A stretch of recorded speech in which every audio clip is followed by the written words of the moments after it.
네, 시장을 섭렵한 베테랑에게 한 수 배워보는 시간입니다. 신의 한 수, 오늘 김동석 어드바이저 나와 계십니다. 안녕하세요. 네, 안녕하세요.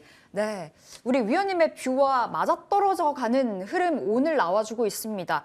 위원님, 오늘 외국인들이 너무 많이 파네요. 이 좀 포지션이 부담인데요. 어떻게 바라보세요? 수급적으로요. 수급적으로 외국인들의 매도는 사실 요 근래에 매수가 많이 들어왔기 때문에 고점에 대한 이익 실현 이 정도 해석을 해보시면 될 것 같고요. 조금 더 시간을 두고 보셔야 됩니다. 외국인들이 사실은 제가 네 번째 시황 내용이 그 외국인들이 두 달 동안 6조 정도 매수했고 지난 며칠 전에 1조에서 한 7조가 매수가 됐었거든요. 근데 이 외국인들의 매수가 사실은 그 6조가 딱 10종목으로 압축이 됩니다. 그 전기전자, 그 다음에 2차전지, 그 다음에 삼성전기, K2NG, 그 다음에 하나솔루션, 한국항공우주, 요 정도 해가지고 한 10종목에 딱 6조가 몰립니다. 그래서 사실은 외국인들이 매수를 했다가 나가는 것도 나가기 좋은 종목으로만 들어와 있고 정말 시장을 다 이끌어가는 그런 상황은 지금 아니기 때문에 외국인들의 수급 동향을 주의 깊게 보는 상황은 사실은 좀 아니다 이렇게 말씀을 드리고 싶고요. 사실 미국 시장이 요즘 화두죠. 왜 그러냐면 미국 시장이 주가를 계속해서 끌어올렸는데 엊그저께 제롬 파월의 발언이 미국을 폭등으로 끌고 갔죠. 시장 일각에서는 과한 대응이 아니냐 이런 얘기도 좀 나오고 있는데요. 제롬 파월 내용을 보면서 사실 저는 개인적으로 좀 웃었습니다. 왜 웃었냐면 그가 그를 비웃기 위해서 웃는 게 아니라요. 너무나 웃긴 상황이었어요. 왜냐하면 미국 시장이 다 알려진 재료였어요. 무슨 말이냐면 금리 조절에 대한 예상이 있었고 빅스텝을 12월 달에 할 거고 자이언트 스텝을 안 할 걸 확률이 높았던 그러니까 빅스텝이 75% 정도 된다. 그래서 금리 조절 가능성이 얘기가 됐었는데 제롬 파월이 이제 발언하기 전에는 제임스 블라든가 존 윌리엄스 이런 사람들이 전부 발언해서 시장에서 12월 달에 금리 조정이 거의 확정적으로 얘기가 되고 있었죠. 거기에 제롬 파월이 이렇게 공식화 시켜버렸죠. 자이언트 스텝을 안 하고 금리 조정 속도가 12월부터 진행이 될 거다. 이 말 한마디에 시장이 확 오른 거죠. 결국 그 연준 의장의 공식화가 시장을 끌어올렸다 이 상황이죠. 근데 누구나 알고 있던 사실이었다는 거죠. 그렇지만 이 제롬 파월이 마지막에 한 얘기가 있어요. 어떤 얘기를 했냐면 금리 인상은 지속될 거라는 거 하나 하고요. 또 하나는 뭐냐면 최종 금리 목표치를 높일 거라는 얘기를 했어요. 여기서 키포인트는 최종 금리 목표치를 봐야 되겠죠. 왜냐하면 미국이 원래 4.4 정도를 올해 목표치를 갖았다가 내년 1월까지, 내년 1분기까지 4.75를 얘기했다가 지금 5.25까지 갔거든요. 근데 현재 요번에 빅스텝을 하게 되면 4.75 정도가 됩니다. 그럼 4.75면요. 내년도 금리를 얼마까지 갈 수 있냐. 이거의 포인트에 따라서 금리 인상이 진행이 되는 거예요. 무슨 말이냐면 제임스 블라드는 무슨 얘기를 했냐면 5%에서 7%, 그러니까 7%까지 제시를 했거든요. 그럼 최소 2.25%를 올려야 되거든요. 그러면 한 해 동안에 FOMC 회의가 몇 번 있습니까? 6번이 있어요. 6번 동안 2.25를 올린다고 생각을 한번 해보세요. 만약 0.25씩 계속 오면 1.5밖에 안 돼요. 그러면 중간에 빅 스텝도 있고 베이비 스텝도 있고 한 상황이 내년 한 해도 있을 확률이 높아요. 만약 제임스 블라드의 제시가 7%라면. 그렇다면 미국에서 금리 인상에 대한 부분을 속도 조절한다고 해봐야 결국 금리 인상 기조가 바뀌는 게 아니에요. 금리 인상은 계속 유지된다는 거죠. 아시겠지만 인플레이션이 둔화가 되고 있어요. 어제 개인 소비 지출도 5%가 나와서 약간 그 예상치 부합됐고 전월보다 잠깐 줄어드는 그런 상황이 나왔죠. 그렇지만 중요한 것은 뭐냐면 소비자 물가지수가 여전히 7%대라는 겁니다. 연준이 제시했던 2%까지 가려면요. 엄청난 시간이 필요할 거라는 거죠. 그러니까 시장 일각에서는 이런 얘기를 하고 있어요. 뱅크 오브 아메리카에서는 내년도에 미국이 침체에 빠질 거다. 그래서 주식 저점이 나오지 않았다. 이런 얘기를 합니다. 근데 이게 침체에 대한 얘기가 무슨 얘기냐면 고용에 대한 부분입니다. 이건 당연한 거예요. 왜냐하면 인플레이션이 많이 온다고 생각해보세요. 그러면 가격이 올랐기 때문에 사실은 판매 금액이 적어도 매출은 비슷해질 거예요. 그렇죠? 근데 가격이 올라가게 되면 소비가 어떻게 줄어들죠. 줄어들면 생산도 줄어들게 돼 있어요. 생산이 줄어들게 되면 고용이 늘까요? 줄어들 확률이 굉장히 높아지잖아요. 결론적으로 말하면 고용에 문제가 생길 수 있다. 그래서 ADP 민간 고용에서 요번에 발표된 걸 보면은 줄었어요. 절반 정도. 지난달에 절반 정도 줄어서 사실은 이 제롬 파월도 요번에 ADP 민간 고용 때문에 정확하게 공식화했다. 이런 얘기를 합니다. 그럼 여기서 우리가 중요하게 생각하는 건 뭐냐면 결국 침체가 다가올 건데 침체가 오기 전에 인플레이션을 다 잡을 수 있겠냐의 싸움이에요. 만약에 인플레이션 다 잡지 못한다면 그 침체를 그냥 막고 가야 되는 거예요. 인플레이션이 내려올 때까지. 만약에 침체를 잡기 위해서 금리 인하를 다시 하게 되면 어떻게 될까요? 다시 인플레이션은 올라갈 수밖에 없단 말이죠. 그리고 그렇게 되면 양쪽에서 문제가 발생할 수 있는 소지가 생기죠. 결론적으로 말하면 지금 제롬 파월이 금리 인상 속도 조절을 얘기했지만 다가오고 있는 침체에 대한 부분, 그 시점에서 인플레이션이 2%까지 가지 못한다 그런다면 연준이 대응을 무엇을 할 것이냐에 대한 부분이죠. 그게 시장에 다가오고 있는 상황이다. 그거를 뱅크 오브 아메리카는 내년도 초를 얘기를 하고 있습니다. 결국 침체가 오기 시작할 거고 그 침체로 인한 연준의 행복. 그러니까 연준은 사실 지금 그런 속도 조절을 얘기할 게 아니죠. 오히려 인플레이션 잡기 위해서 더 노력을 하는 게 더 정답일 것 같은데 연준은 지금 시장에 부응하기 위해서 계속 금리 속도 조절을 얘기하는 거다. 이게 어떻게 보면 시장에는 단순적으로, 그러니까 단기간에는 시장을 약간 끌어올려주는 재료가 됐지만 중장기적으로는 굉장히 어려울 수 있다는 거죠. 만약에 침체가 정말 빨리 와버려가지고 뱅크 오브 아메리카가 얘기한 것처럼 바로 오거나 또 벤 버너케 의장이 얘기한 것처럼 조만간에 와서 2년 동안 진행이 됐을 경우에 인플레이션을 다 금리 인상을 제대로 안 해서 인플레이션 다 못 잡은 것이 문제가 될 거라는 거죠. 물론 금리 인상을 하게 되면 개인 투자가들 굉장히 어렵죠. 또 집담보 대출을 받으신 분이나 주식대출에서 이자 내시는 분이 굉장히 부담되는 거 사실입니다. 그렇지만 분명한 것은 뭐냐면 인플레이션 잡지 못하는 사람 침체가 왔을 때는 연준이 할 게 무엇이냐에 대한 부분을 한 번쯤 생각해야 한다는 거죠. 그게 답이 없다 그런다면 지금 환호하는 것은 다 의미가 없다라는 거죠. 왜냐? 결국에는 침체 쪽으로 흘러갈 거고 연준이 아무것도 못한다 그러면 시장은 실망 매물이 나올 수밖에 없다. 이런 해석을 한번 해보실 필요성이 있고요. 지금 국내장뿐만 아니라 이 아시아 시장이 전부 올랐잖아요. 요 근래요. 그래서 그 부분에 대한 것이 어떻게 보면 미국에 영향이 있다. 뭐 이런 생각도 해볼 수 있겠지만 미국이 만약에 이 상황 속에서 더 헤쳐나갈 수 있는 상황이 안 된다 그러면 아까 말씀처럼 인플레이션을 다 못 잡았는데 금리를 조절하고 침체가 와버렸을 때 그 이후의 상황을 우리는 어떻게 받아들일 거냐 이런 생각을 한번 해봐야 될 것 같고요. 기술적으로 보면 다우 차트는요 그냥 추세선을 타고 있어요. 그냥 이렇게 타고 있는 상황이에요. 이게 이제 제롬 파월이 언급해서 날아간 거죠. 나스닥 같은 경우 4% 정도까지 올랐는데요. 지금 현재의 모습을 보시면은 계속 갈 것만 같은 차트의 모습이잖아요. 기술적으로 갈 것만 같은 차트의 모습이 나와요. 그렇죠? 근데 항상 보시면요. 음운 종축에서 이렇게 볼록한 자리가 항상 시점에 나오는 경우가 굉장히 많아요. 이거 한번 뭐 지켜볼 필요성이 있겠지만 어쨌든 미국도 인플레이션을 잡고자 하는 연준의 의지와 다가오는 경기 침체에 대한 불안감이 같이 상존하는 과정 속에서 시장은 금리에 대한 부분을 언급하기 때문에 연준이 도와줬지만 그 연준이 도와준 것이 현실적으로 정말 도움이 될 건지에 대해서는 시간이 지나고 확인해 볼 필요성이 있겠다. 이런 말씀 드리고 싶고요. 나스닥 같은 경우는 사실은 요즘 그 주가가 못 올라가요. 올라가긴 올랐지만 사실은 옆으로 기고 있죠. 그러니까 다우하고 굉장히 차이가 많이 나잖아요.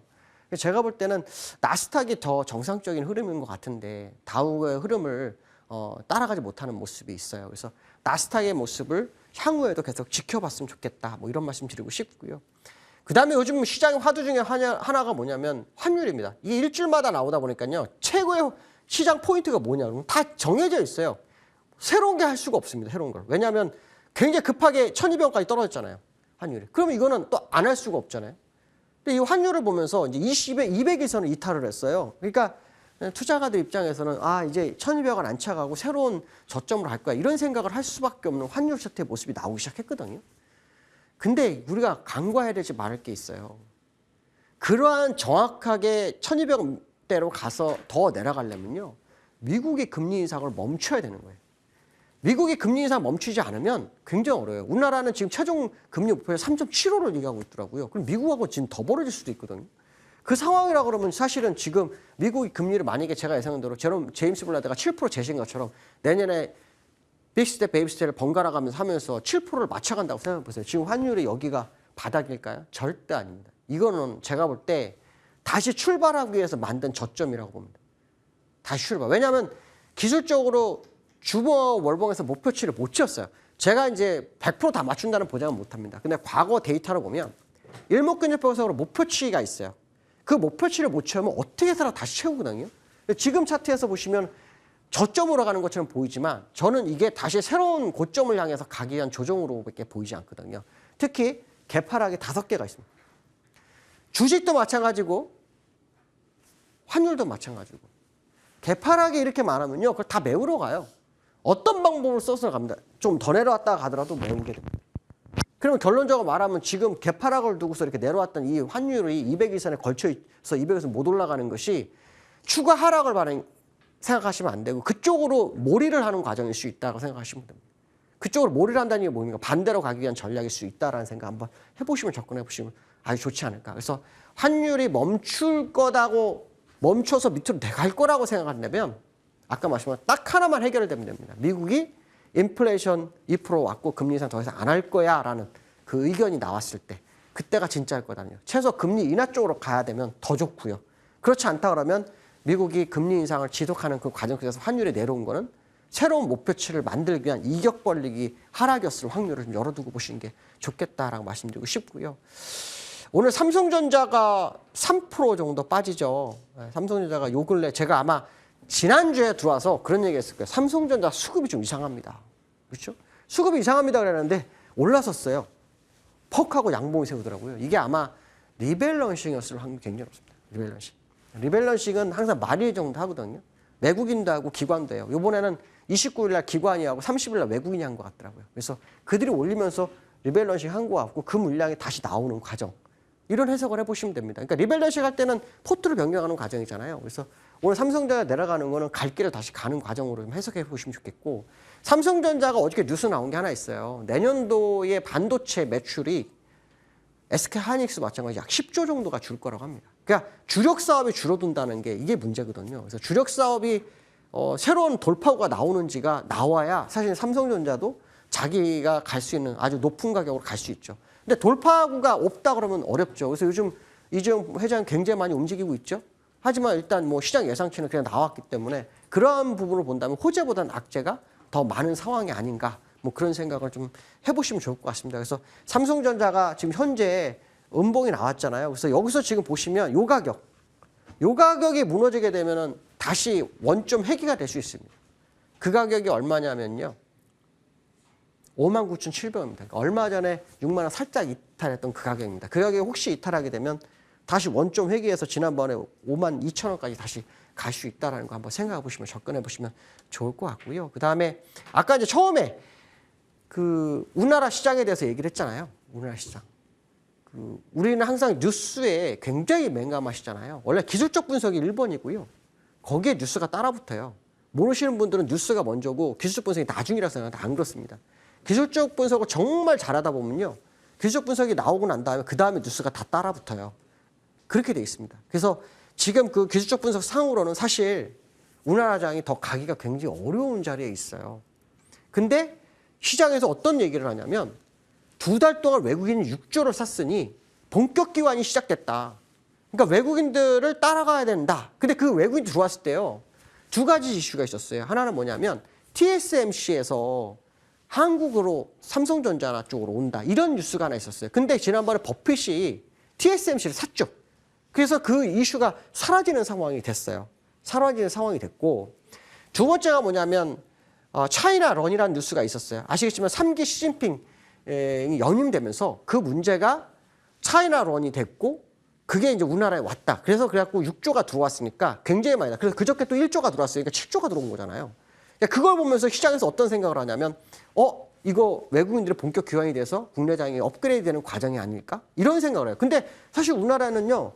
재료가 별로 없어요. 우리나라 시장을 끌어올린 재료 중에 하나가 뭐냐면 법인세를 인하하겠다라는 부분도 있었고 거래세를 인하한다는 생각이 있었고 주식 양도세도 인하한다는 얘기가 있었고 종합소득세도 부동산세도 내린다 이런 얘기가 있었는데 그게 지금 다 되질 않고 있어요. 그러니까 주가를 올릴 수 있는 재료들이 지금 사라지고 있는 상황에서 올라왔다는 거죠.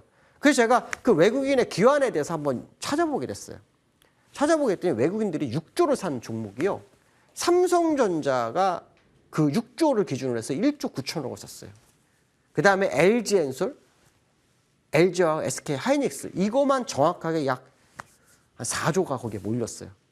그 다음에 KTNG, 삼성전기, 하나솔루션, 한국항공우주 또 2종목이 또 있는데 그 한 2종목 해서 그 10종목에 정확하게 6조가 들어간 거예요. 그러면 외국이 기환을 했지만 완벽하게 시장을 장악한 건 아니죠. 시가총액 몇 종목만. 그래서 요 근래 시장의 모습을 보시면 삼성전자와 SK하이닉스가 받쳐주든가 삼성전자 SK하이닉스가 멈출 때는 2차전지가 받쳐주든가 이 상황을 계속 오가고 있어요. 그러니까 결국 그들이 들어와서 시장을 방어를 하고 있지만 퀄리티는 어떻게 되나요? 떨어지는 상황이에요. 그렇기 때문에 그들의 모습을 우리는 자세히 봐야 된다는 거죠. 그들이 만약에 일반적으로 주가가 크게 상승할 때는요. 그런 주도주를 사고 나머지 한 40%에서 50%는 주병주 종목으로 쭉 번져서 온기가 뻗어나가야 되거든요. 근데 그런 모습이 전혀 없다는 거죠. 그렇기 때문에 사실 외국인들이 기관을 6조로 사고 이번에 또 1조가 샀지만 그게 현실적으로 시장을 완전히 끌고 가기 위한 외국인들의 어떤 액션이냐고 보면 그건 절대 아니라는 거죠. 10종목으로 시가총액이 몇 천조 되는 시장을 끌고 갈 수는 없어요. 그 한계점이 있습니다. 결론적으로 말하면 어떤 이익에 대한 부분이었는데 그게 사실은 선물에서 있었다고 봅니다. 그래서 선물에서 요 근래 매수를 굉장히 많이 했었는데 그게 어제부로 다시 다 나가기 시작했죠. 그렇기 때문에 그들은 단기 투자가 이루어진 것이 아닐까 그런 생각을 한번 해보시면 될 것 같습니다. 결국 수급에서 외국인들의 동향을 조금 더 관찰을 펼 수 있겠다 이 말씀 드리고 싶습니다. 오늘 여기까지 하겠습니다. 감사합니다. 환율이 원달러 환율이 이제 전일자부터 1,300원 아래로 내려가서 이제 드디어 좀 바닥을 다지나 싶었었는데 우리 김동섭 위원님께서는 아직 아니다. 다시금 올라가기 위한 원달러 환율의 흐름이다. 이렇게 또 짚어주셨네요. 외국인들의 수급 동향, 환율의 흐름 계속해서 체크가 필요하겠습니다. 자, 이렇게 오늘 신의 한 수 김동섭 어드바이저와 함께했습니다. 말씀 고맙습니다.